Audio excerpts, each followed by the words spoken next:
So small. Just look like a little kid with a cup. I brought some Ricola. You're gonna need that. What's up, my guys, and welcome back to the Make Me a Sandwich podcast, where we have my new merch on. It literally just got here in the mail. Do you want to show them the back? Yeah. I'll tell you what's not toxic. Wait, they can't. You have to bend down. Do I have to bend down? Yeah. Is that good? Oh, no, Yeah. they didn't see it. Do I have to Yeah. I'm trying not to That's good. It's good enough. It's not an OnlyFans shoot. It's I'm good trying enough. to be. I would turn around, but I feel like that's just dangerous. Yeah. So, yeah, it has my BRB logo on the front, and it says masculinity is not toxic on the back. I will show you the ones that I don't think we're going to do. I'll show you why. I'm glad we ordered samples first because I feel like this would have been a disaster if I sold these. It has this weird gray line. It was supposed to be a shadow. So I think I like the one without the border. So probably just switch those designs to white without a shadow. And I have some stickers. Some stickers. I'll show you. Yeah. What's up, my guys? Stickers. I think we're scratching the translucent idea and going with the white kiss cut idea. So I'm going to hold that a little bit closer so they can kind of get an idea. The merch isn't even up yet. What we're working with. I don't know if they can see that. The merch isn't even up yet, but when it is up, I'll put it in the description box and follow me on Instagram because you'll get updates on it. But anywho, I am a lot under the weather. So I might be coughing up a storm, but we have cough drops just in case. So warning you guys ahead of time. And fun fact, I was on a crazy diet last week because I thought I had to go on a diet for my hormones, but then I finally got to talk to the doctor today, and it turns out I really didn't need to be on that diet. Mind you, I just did this myself under no doctor's orders. I just thought I should do it. Which I didn't know until after you had suffered from the keto flu for about 48 hours. So I went keto, but more than just keto. It was like whole 30 keto. I was dead. I was literally laying on a table outside of a cafe because I was so sick. But we got my hormone test back, which we'll talk about in a second, and I am all sorts of fucked up. So we'll talk about that later. But I feel like we should just start this out by saying we are at a little bit of a crossroads. Impasse. Yeah. Impasse with our content. I wouldn't say with the content. I would say with our message. I'll be way more blunt about that. I think some of the followers that we've curated with our message. So I feel like we were on a roll for a while, like growing. And now I'm just struggling. But what exactly are you struggling with?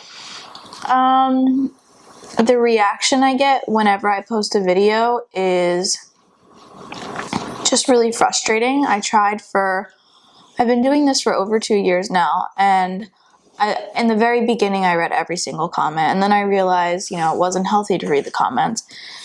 But I always kept an eye on them, and recently the comments have been so bad that I read them. But they're bad in a different way. They used to be bad in the sense of They used to be like, you're ugly. Yeah, it used to be like, oh, like...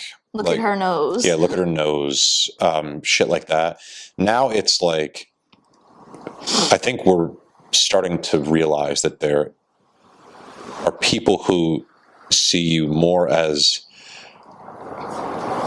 a representative than like a purveyor of knowledge. Yeah. Or as a person whose word carries weight, who they can sort of use as like a sense maker for like, oh, what does she have to say? Oh, that's interesting, and like build from there.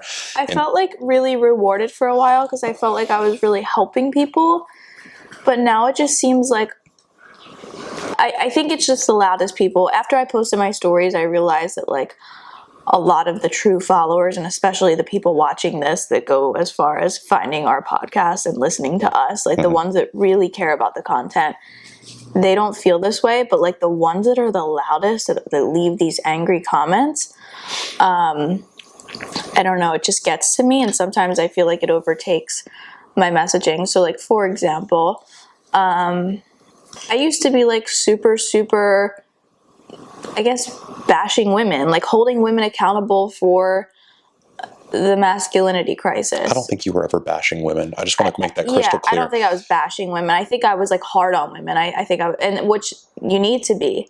Like, I think women in today's society are like fucking shit up, and they need to be held accountable, which I hold them accountable. But then I was like seeing some of the messaging, like the red pill messaging to these men, and some men taking it to a new extreme. And I realized, like, okay, I think we need to like clarify this messaging a little bit. So I started, explaining that I thought some of this stuff was toxic, that we were like some of the messages we were giving to men. Am I making sense? No, you are. You're trying to provide hope where there seems to be a lot of like, really reckless hopelessness. Yeah, I feel like a lot of this messaging is like, well, there's no point in relationships anymore because all girls are hoes. So just like, what's the point? Let's bash them. When I'm like, okay, but guys, there are a lot of girls out there. I see them in my DMs. There are so many girls out there with your values. You just have to look in the right places. And right when I started with that tone, I started getting like so much hate. Like, well, you're supposed to represent us men, and you clearly don't see the problem with that men are facing if you think, we should waste our time on women. Yeah, it's like you might as well have been like the Philadelphia Eagles and they were fans of yours. And then they just decided that, no, I no longer want to root for my team, as opposed to just having you be a medium through which they hear fascinating ideas about very, very relevant topics. Yeah. I think that's what you've always wanted to be. That's what I've always wanted to be. I think you and I... Cough drop, please. Sorry. Yeah, of course. And actually, while I'm up, I think I'm going to close the door. Oh, sorry. Thanks. I'm going to close the door over here just so we don't... I am going to start down a whole coughing thing if I don't suck on this. Here we go. And I should probably turn off the air conditioning as well.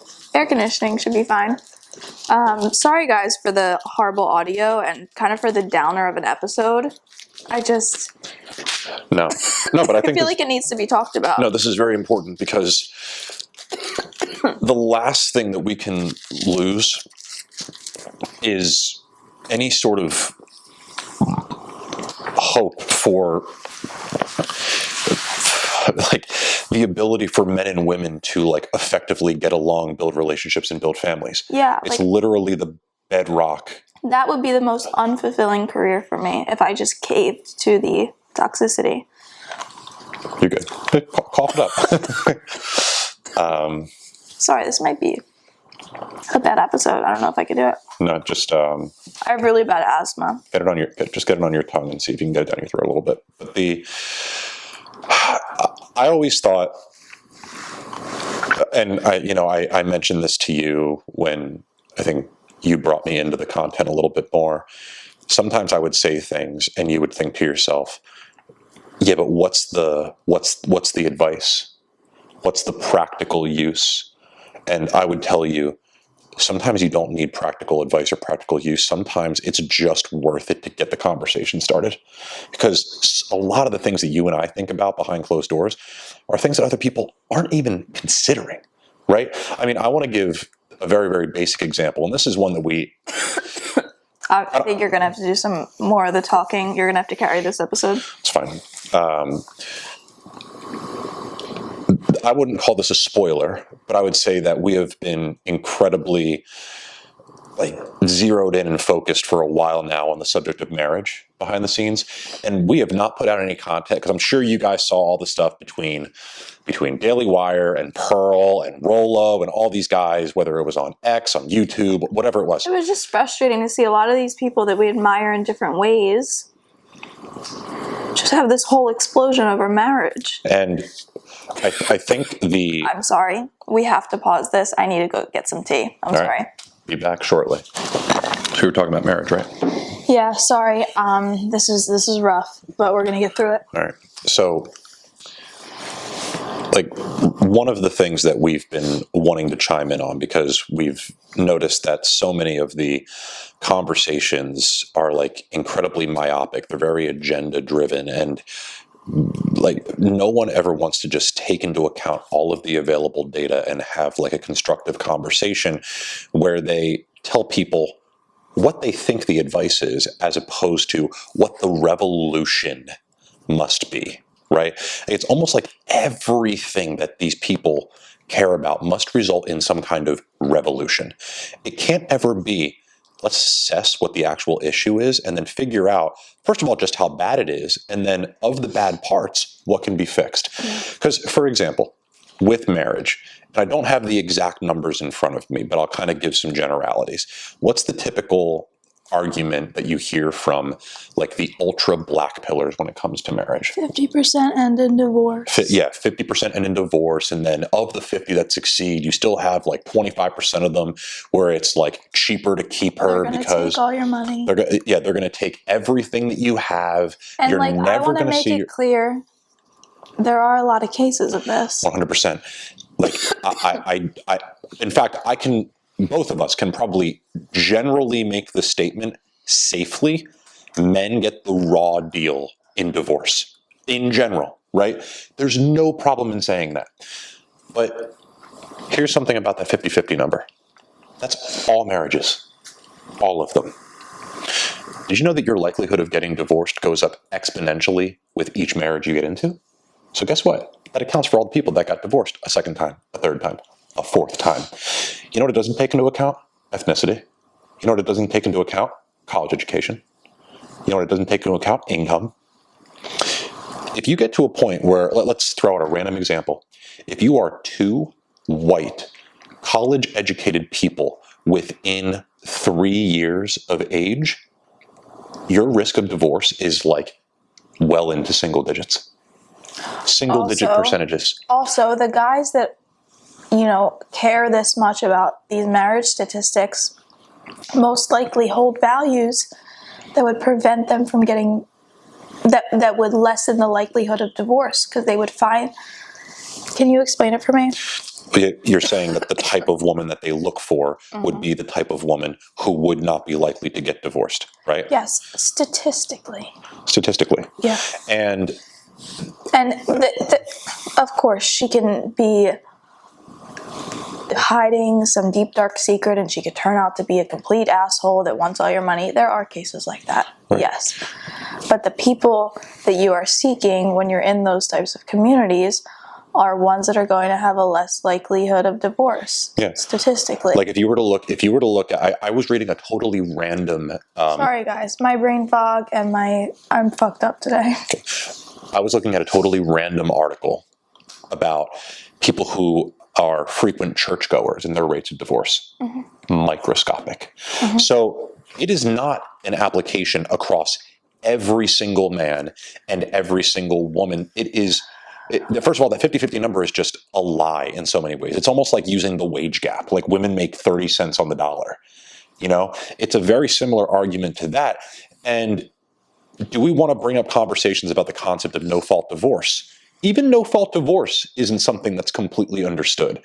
What falls under the category of no-fault divorce, right? And here's what I think is another very, very important question that needs to be asked. Yes, it's kind of a raw deal for men that in basically any divorce, take your pick, you're going to be the one who's paying the alimony, you're going to be the one that's paying the child support, and there's almost no chance that you're getting full custody of the kids unless the wife doesn't want them, right? However, most of the guys who are quoting these statistics are the type of man who want a woman to give up her career, stay at home, not make her own money, allow him to provide. Well, guess what? What happens if you want to divorce her? What safety net does she have? If she has to give up all of that to have you, what's the leverage that she has on the off chance that you decide to not be loyal? You decide to not want to be with her anymore. You decide to take the next best thing. You decide to abandon the family. What's her leverage? Does she now have to, after, 10, 12 years of being a stay-at-home mom, taking care of a couple of kids, just get back out there, find a job, do all this? What's the answer here? So how can you simultaneously want a woman to completely and utterly sacrifice every element of her ability to live an independent life and then tell her you have zero insurance on that? Zero. Yeah. I'm not saying the system is good. I actually think the system is still very broken in many ways. The thing But the conversation is a very nuanced one that nobody wants to get into. They want to stay surface level, agenda oriented. And by the way, Candace Owens, her thing the other day, death, right? It's like, why would you do that? All these men who get divorced, do you know how much their suicide rates go up? Death. Death is always the motivation for getting your agenda across the board, right? Don't say that word again. I have to leave it out. It's always about the most extreme possible case to push whatever it is that you want to get accomplished as a revolutionary. It's never just an objective assessment of what the actual problems and the root causes of these things are. So much of it comes down to you as an individual, making wise choices, assessing the people that you bring into your life, and having an honest thought about, do I want to get married? Do I want to have children? Do I want to get married to a very particular type of person? Okay, if I do that, is there a way for me to provide protection for myself? If I want to provide protection, I also need to consider her protection. Is she going to want to get into a raw deal? Because right now it's a raw deal for men, kind of, but my whole agenda is just making it a raw deal for women. Is that fair? Nobody wants to think about it in this context. Yeah. So I think, bringing that full circle, like that's a topic that we would love to talk about more, but whenever we bring it up, it's just like thousands of unfollows. You don't understand. Because they don't want to have conversations. They just want us to push their agenda because we have a following they have not acquired. When we say they, I don't want to speak directly to the people watching this. I think we already made that clear earlier, yes. Yeah. So another thing was, I feel like, something that I really want to talk about and I really want to focus on because I'm going through it personally is our society's obsession with synthetic hormones. Both men and women. Yeah, so I started off with birth control. Can you hand me those sheets under there? Yeah. So I started off with birth control, and I have this shit right here for people that don't buy it. I'll share it with you guys, but I plan on making like actual videos about this once we get it under control. We are, a little over 3 months into your journey at this point, and probably 4. 3 or 4. This is about the time where we knew that things would stabilize. I don't think stabilize is the right word. It's more they didn't stabilize. It's more we know we know where your actual baseline is at this point. We also found out today that like a lot of it could be because I weigh 100 pounds. Like it's not easy for your body to produce hormones when you're too light. Yeah, that's a story that you haven't even really shared all that much with a lot of your followers. The fact that you used to be 50 pounds heavier than you are right now. That's you lost a third of your weight. Yeah. That has a significant impact on your hormones. Yeah. So like I was on birth control since I was 17. I just turned 26. So I was on it for 8 years. I got off when I was 25. So that was, a week ago, but 4 months ago I stopped. And by the time my hormones were supposed to stabilize, they didn't. So I started talking about it on social media, and I get all this backlash of the endometriosis community coming after me saying they needed to live. And I just raised the question, well, what if we can actually fix all of this with our diet? And I talked to a doctor today, and it is possible to fix all of this with your diet. And maybe if I wasn't prescribed birth control for absolutely no reason other than my skin. Yeah, it wasn't even about keeping you from getting pregnant because you were sexually active. You weren't even sexually active at the time when you were prescribed birth control. My dermatologist wrote the prescription for birth control. And now, at 26 years old, I have to worry about my fertility because my progesterone levels are almost equivalent to a woman postmenopausal. Yeah. Like I would be at such a high risk for a miscarriage. My estrogen and testosterone, everything's low. Usually somebody will have like one of those things low. Like none of these are in the normal range. And we are not teaching people how to stabilize their hormones naturally. So then I thought, what about all of these men that I know, that we know very well, like some of our friends are just randomly getting on TRT. Yep. And there's no way out. Testosterone replacement therapy / hormone replacement therapy for those uninitiated. Yeah, I don't want to generalize it, but like all of the people we know personally, and I'm sorry if you're watching it, a lot of the people we know that are on TRT, I don't know if I'm going to catch them on a good day or a bad day. You're very moody. Their moods fluctuate so heavily, and it's not normal for a man in his 20s to run to TRT as the answer. Mm-mm. And we're not speaking on these things because we just want to bash you for being on it. Like, I'm going through it myself. We don't, and in fact, we don't even have an agenda of screw big pharma, screw drugs, screw this. My mother's a 2-time breast cancer survivor. If it wasn't for medical miracles and advancements of science, I wouldn't have a mom today. Like, we are not against that. Like, you have epilepsy. That requires a degree of medicating. Are there other ways to treat that? Yes, of course. But for now, I need to keep my license. And you're also not at a risk. Yeah, it helps you with your autonomy, and it also basically eliminates your risk of having another grand mal seizure, which was how you discovered that you had epilepsy. How I almost died. Right. So we are not we are not these like absolute essentialist psychos who are saying never take medicine. That's not what it is. I just think it's important when you have a platform to be able to raise these questions and start a conversation about it. And I don't know why there's such hatred when we try to do it. The TRT thing the other day was crazy because there are so many men on it.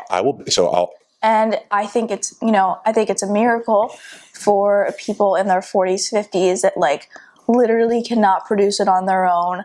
Their lives are saved. I've heard so many amazing stories of people that use it correctly and people that actually need it. People who have used it temporarily to kickstart the ability to do the things that allow your body to produce it naturally, not lifelong cyclers of TRT. Yeah, but we have learned that there are so many clinics out there that you can walk into and say, I'm tired. I'm tired. And they will look at your testosterone levels, and they could be in the correct range, but they might be the low range. And that could be something that you could easily fix with sleep. And instead, they'll be like, we can put you on TRT. And really, these guys just wanted to get gains in the gym, and then they're on it for life. That is literally what it is. It's like, it's almost like, it's such an odd rationalization. If I can just do this one thing that'll up my self-esteem will make my life better. And if my life is better, I'll do better at life. Yeah. Right? And it's like, do you realize that you can just make your life better by changing habits? Yeah. Like, when did we get away from that?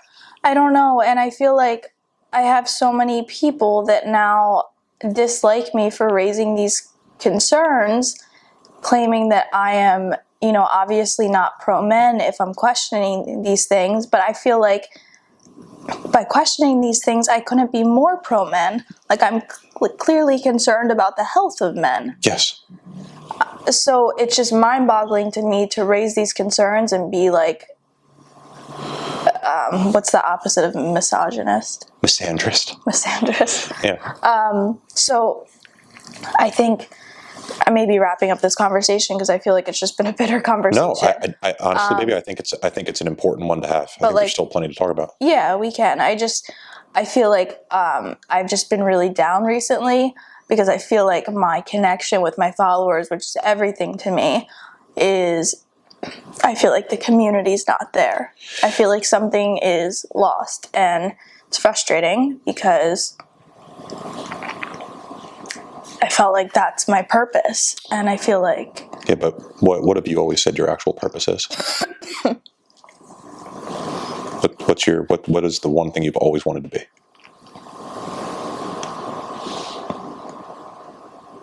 What's the one thing you've always wanted to be, more than anything? Oh, a mom. Right. And guess what? Your kid's throwing a tantrum right now. Mm-hmm. So, you again, we give you guys the behind the scenes look at what happens in the household. Like, we're not going to stop. Like, we're not stopping. Like, we're trying to figure out how to change our tune, maybe just a little bit. Because we don't want to go to war with these people. Like, we don't want to, we don't want to be. I feel like we're at war with some of our followers, which is bizarre. Yeah, and really, it's not even that we're trying to give people a talking to. I mean, I also did a TRT video that was way more like in the face of people than yours. Like, I basically told them, like, you got to get the F off of it right now. You just raised a couple of things. You were like, hey, since I've been talking about this whole birth control thing. Is this normal? Like, hey, this isn't normal. And by the way, full disclosure, when you said that you had an idea, I was like, oh, you got to be careful with that one. And I was actually kind of like challenging you a little bit, because I was like, you don't want to say that, because like, it's guys in their 40s and their 50s, like, it's kind of important, like, we're trying to make sure that their quality of life is good. And then I saw your comment section and I was like, there was a 19-year-old who goes, you don't know what the heck you're talking about. Like, I'm 19, I've been on TRT for a year and I feel great. I'm like, why do you need TRT to feel great at 19? Are you kidding? That was the moment where I started looking through more, and then I started doing my research on age ranges. Then we found. I just want to say, the one argument that we always get is, well, you guys can't speak on this because you're not doctors. Just because I'm not a doctor doesn't mean I can't raise a valid concern. And it also doesn't mean that I'm not capable of research and that I can't deliver findings. And also, speaking of doctors, like the last time I went to my OBGYN when I was still on birth control, was my last annual visit, I asked her, like, can this affect my hormones long term? Can this affect my fertility? Can this affect, all of these things? And no. It's perfectly safe. It's perfectly safe. It's the same hormones that your body would naturally produce. No, it's not. It's a synthetic hormone. And like, this is not normal, and it is having long-term effects. So I feel like, why aren't we allowed to question doctors? Why is this such a taboo subject? And by the way, even if you don't trust us, there are a lot of doctors. And we're not claiming to know everything about this. All we're doing is raising valid questions. Like, I've got my blood work done every year for the last 6 years, just because I had become more active and more conscious of sort of the delicate nature of my hormones as a man and what it means for my overall mental health and my physical health. When I tell you that I have seen increases, decreases, stagnations in everything, I'm not kidding. My free testosterone is half of what it was last year. Half. And by the way, I can point you to exactly the change in habits that caused that. Yeah, our sleep schedule was horrible. Like, when I was working basically 2 full-time jobs, getting this thing off the ground, I wasn't sleeping well. She was growing her following, and I was trying to help her with it. Wasn't sleeping well.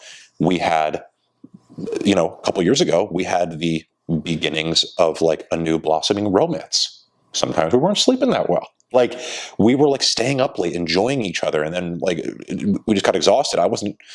We were traveling more. I couldn't go to the gym as consistently. We're traveling once a month. Right. Like, yeah.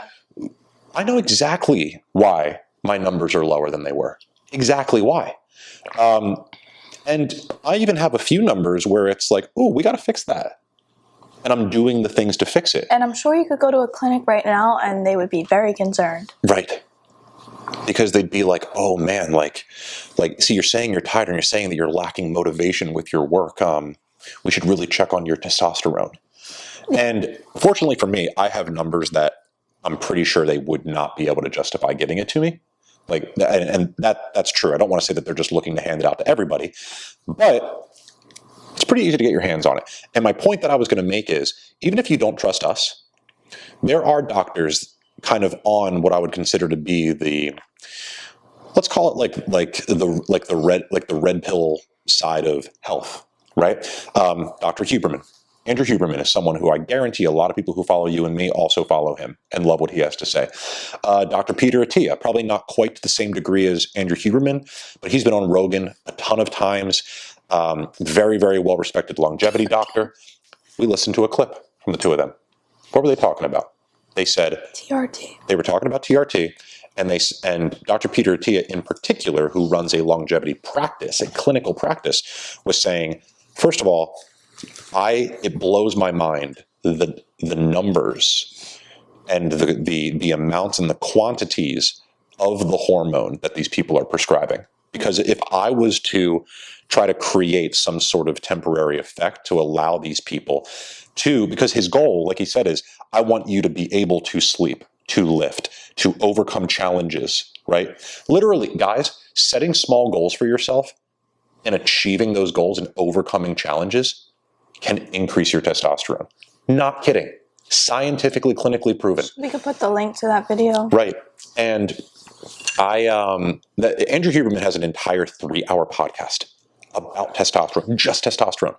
Go watch it. Educate yourselves. And what Peter Attia was talking about is sometimes guys come in and they're looking for hormone replacement therapy or testosterone replacement therapy. And I immediately ask them about their sleep, their challenges, and their exercise. I ask them about their diets. And then I have them, then I check their blood work. Is their testosterone low? Cool. Okay, well, I don't even really care that much about your total number.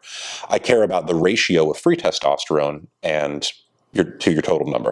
And I want you to be around 2% with that, because that's what's actually going to, be converted and utilized by your body to sort of do the shipments and the freighting that testosterone is supposed to do in the body. The higher your number, the more likely you are to get a decent amount of that to do the work. But guess what? If your number happens to be low, now we need to figure out, why is it low? Is it because your body is incapable of producing it? Or is it that maybe your pituitary gland isn't signaling to your body to produce it? LH hormone, I believe, was the hormone he was talking about. He said he'd put people on a 3-week cycle of LH hormone. 3 weeks later, their pituitary gland is back to normal and their body's producing testosterone. The whole point of this is, it's not just us.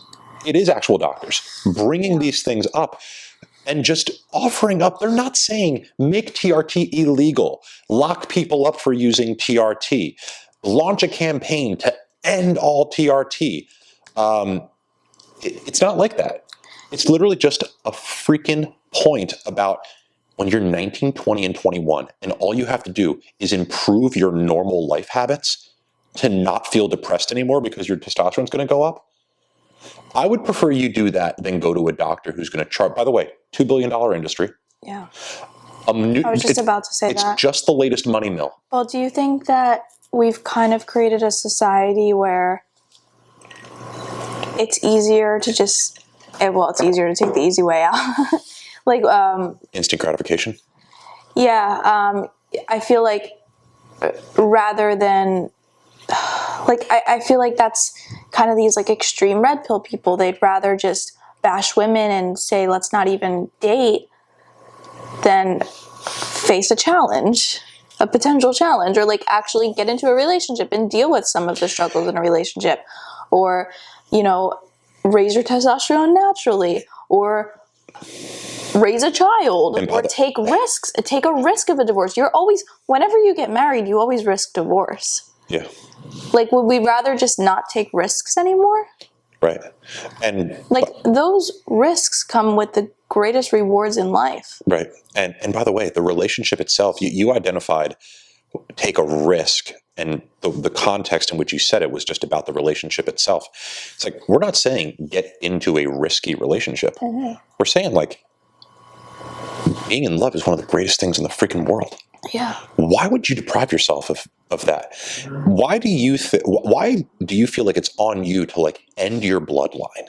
Why wouldn't you want to leave a legacy? Why don't you want your life and your soul to continue with someone else? What's the point of all the wisdom, all the success, all the materials, all the cash, if you have no one to leave it to teach the wisdom, to have continue a piece of you through life? All of these things are amazing stories. And what the red pill, the truth is, and it sucks because we love the red pill community. Yeah. We love a lot of people in the red pill community. But what I'm saying is the red pill, the truth, the not matrix is fuck bitches, get money, die. That's the red pill. And yet we're talking about fuck bitches, even though we shame the bitches we fuck. None of it. It's one gigantic contradiction. And you bring up a good point. What, we're just not supposed to take risks anymore? And this was another point that you and I brought up. Again, I use the term bash. We've bashed, I don't want to say women, feminism. We've bashed feminism a lot with our content. OnlyFans models. OnlyFans, right? And which, like I said in the last video, I think a lot of that should be shamed. Yep. I don't have a problem with shaming that. And so much of what we shame is, some of it is like choices, actions, but a lot of it is like the victimhood mentality, right? It's like men aren't privileged. In fact, you have a ton of privilege. Women, ladies, models, whatever it is, you have a ton of it. And the way that they cast their agenda is always, we're in danger, we are dying, we get raped, we get this, we get that. It's always about their thing. And I thought the thing that made the men's rights activists and sort of the masculinity movement different was that, it was all about men and like taking accountability and like being okay with like our responsibilities in society and all of this.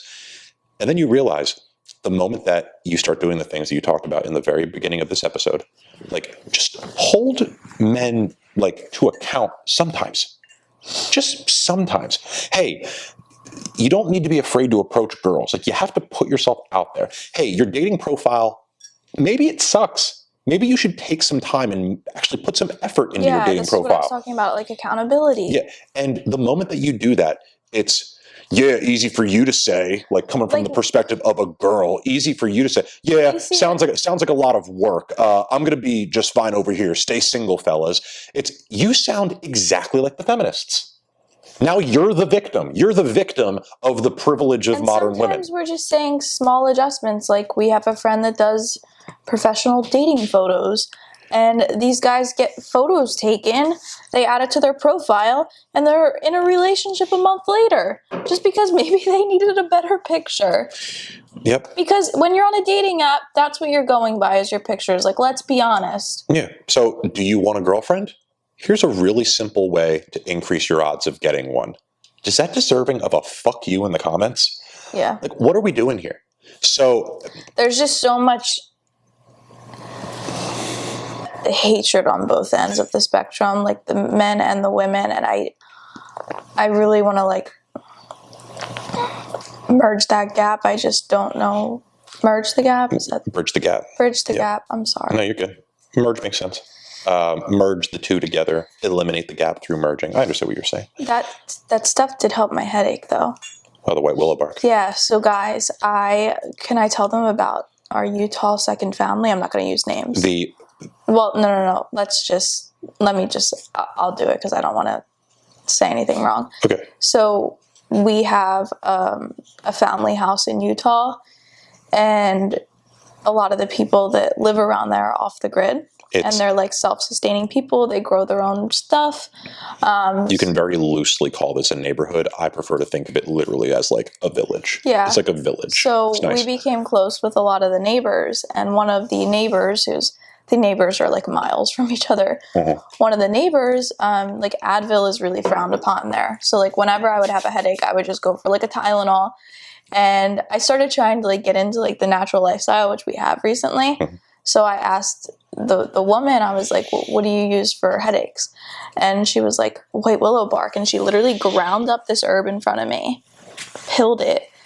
And that's what I take now for headaches. I've never had anything work so well for a headache. And it happens in like 5 minutes. Yeah. It's crazy. It's the craziest thing. So if you've ever heard of white willow bark. You can order it on Amazon. Yeah, like give it a shot. Yeah, it helps a lot with my headaches, which I've had a lot of since getting off birth control.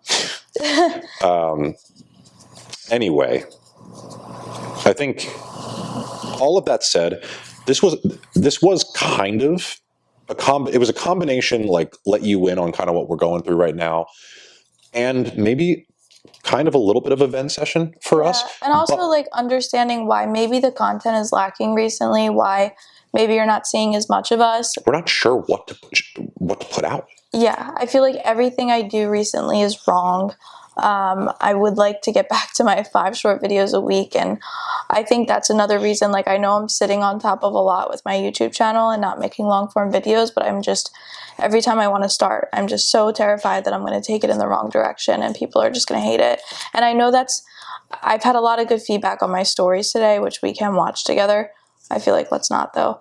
A lot of people are like, if you're concerned about your followers, you're not concerned about the right thing. Mm-hmm.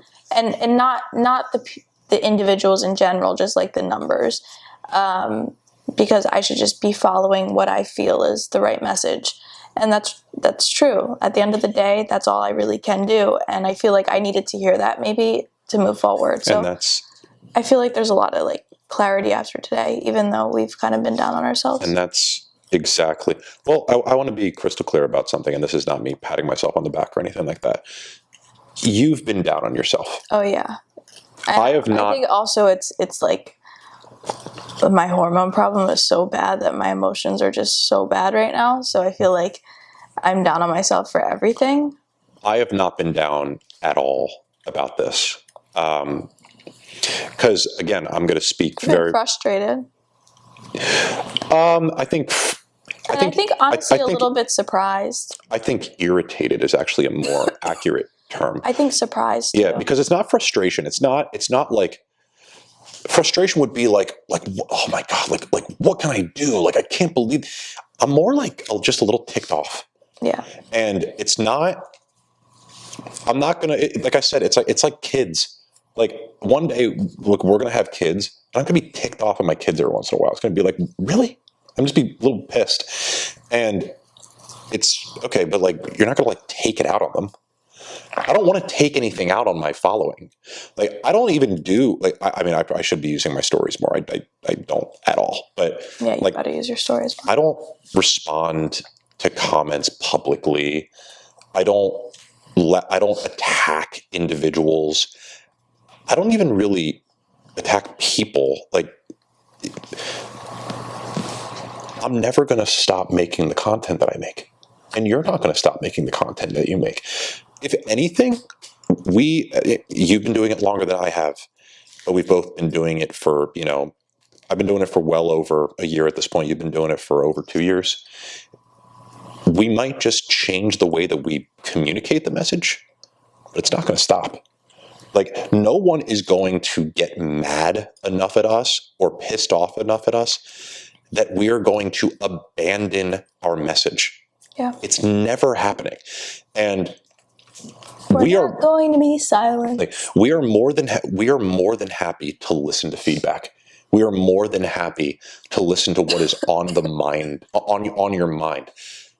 But we also hold very, very blatantly and clearly the right to be incredibly confused and a little bit irritated when, let's call them fans, are oscillating between rah, rah, yeah, like that's amazing, and then fuck you, bitch, who the hell are you to say anything?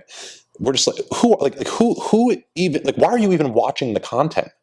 Yeah. Are you trying to get something out of it? Or are you just looking to like have like a weird dopamine kick where you can feel like you're participating in something? We want to represent you. We want to like voice messages that matter to people. And we always take into account the things that we hear, the things that people are, adamant about, because a lot of times it's the extremes that give us the best content from which to actually assess it. But right now, I think we are, like you said in the beginning, we're at a little bit of an impasse because I think we're going to frustrate a lot of people in our following with some of the things that we have to say because, sorry guys, we have thoughts of our own. We are not just a median through which your thoughts get expressed. We appreciate all the support.